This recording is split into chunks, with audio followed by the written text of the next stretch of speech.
This is exactly how Sean O'Malley will beat Merab this weekend. And exactly how Merab will beat Sean O'Malley this weekend. This is the Bromo Breakdown Show. Okay? Where we go over how both guys could win this fight. And what do I think is going to happen at the end. If you watch my prediction video, you already know. If this is your first time seeing me, hello, it's Bromo. Nice to meet you. Come and join the channel, like and subscribe. But first of all, let's get into Sean O'Malley. What does he need to do differently? What does he need to do differently this time to actually win the fight? What did he do wrong last time? He didn't do enough. He didn't do enough. He won, in my opinion, the 5th round and that's it. You can give him the 3rd if you want. In my opinion, watching the fight live, I gave him the 5th round. And you know why I gave him the 5th round? Because he actually started doing some shit. What's O'Malley's game plan for this fight? What does it need to be? Target the body. What hurt Merab in the 5th round? Body shots. Teeps to the body. He don't like him. He doesn't like him. Alright? He just doesn't like the teeps. And we could see that because when Sean was starting to land them, bear with me, when Sean started to land them in round 5, Merab was wincing. He was holding his stomach, holding his torso. He didn't like it, bro. He needs to do that earlier. He needs to target Merab's body. Because what is Merab's best weapon? His cardio. How do you get rid of someone's cardio? You take the wind out of them. How do you do that? You target the body. Alright? I don't know why that wasn't the game plan in the first place. Because Merab was timing Sean's shots perfectly. As soon as Sean was trying to throw punches to Merab's head, he was shooting for takedowns and getting them. He can't move his body. You can't duck and weave and, you know, avoid the... And if you throw, like, a knee to the body or a teep to the body and he ducks down, you might get him in the fucking face, bro. You need to pressure Merab. You need to pressure Merab. You're the taller guy. Okay, so you need to just kick him.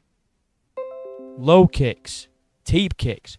Liver kicks. You know, just go to the body.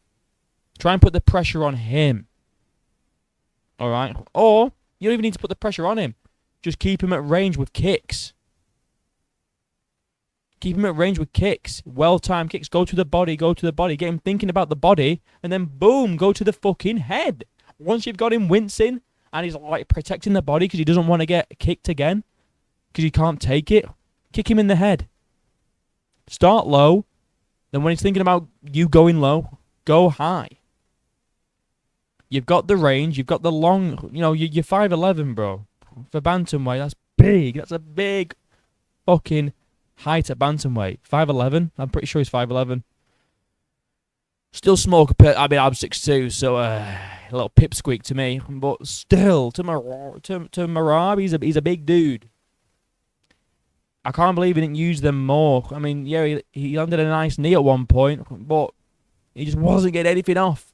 And whether Tim Welch wants to talk about the lights blinding Sean O'Malley, or Sean O'Malley came out with a mad excuse, a crazy excuse, a bad omen, which I'll save for tomorrow's debut of Bromo and Blitz, the podcast. All right, because it's the wildest thing I've ever heard from a fighter. It's even more crazy than Tim Welch's. It was the Sphere's fault. It's even more wild than that. If you know what I'm talking about, then you know. If you don't, stay tuned for tomorrow. It's going to be in Bromo and Blitz, the new show every Friday. But yeah, basically, Sean O'Malley, target the body, slow him down. You need to slow this guy down. He doesn't slow down, and you had him slowing down when you were landing to the body. You just did it too late. Too little, too late, Sean O'Malley. All right, if you want to win this fight, you need to slow him down in like the first 2 rounds, bro.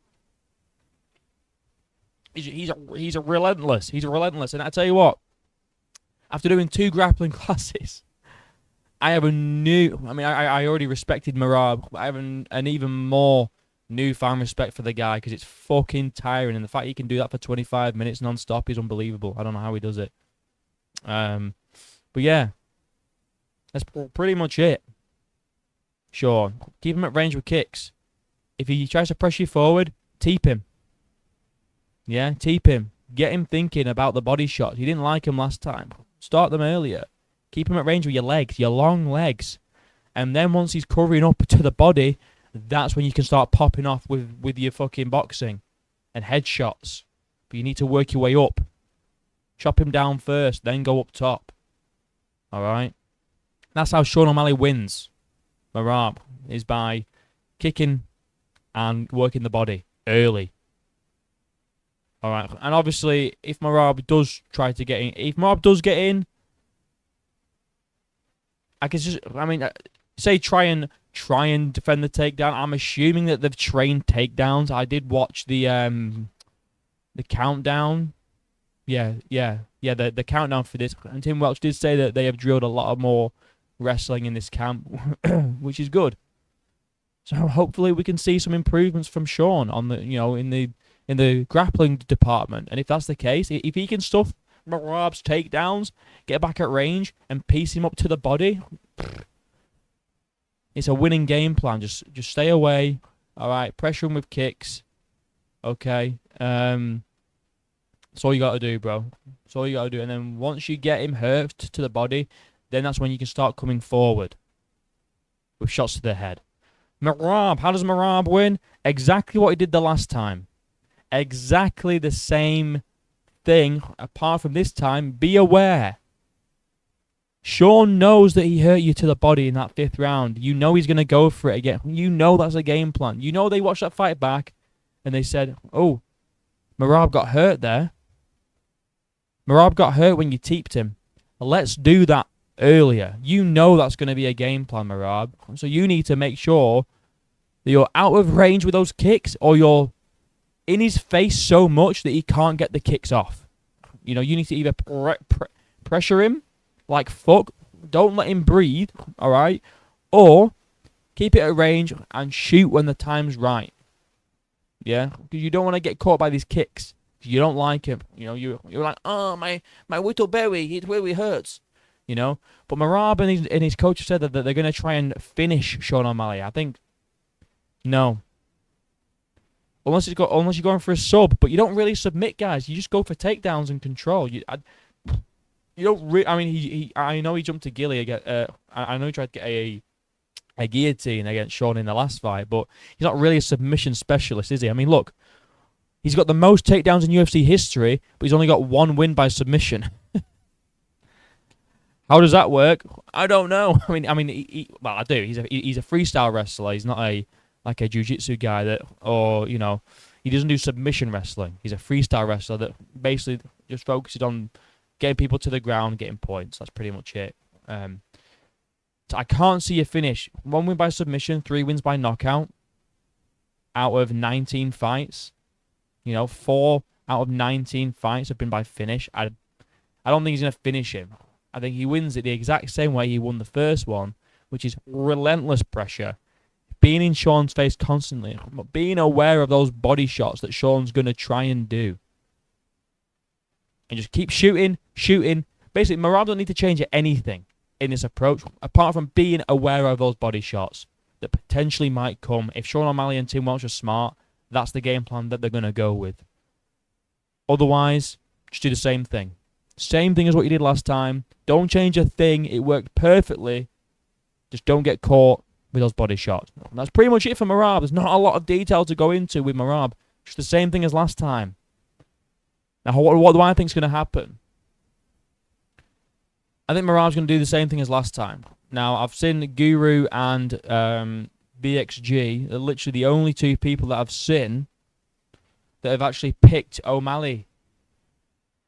Guru's picked him by knockout again. And I think BXG said on points, which I think's a bit wild. But you never know. If he keeps it at range with those kicks, maybe he could cruise to a 25-minute fight and win.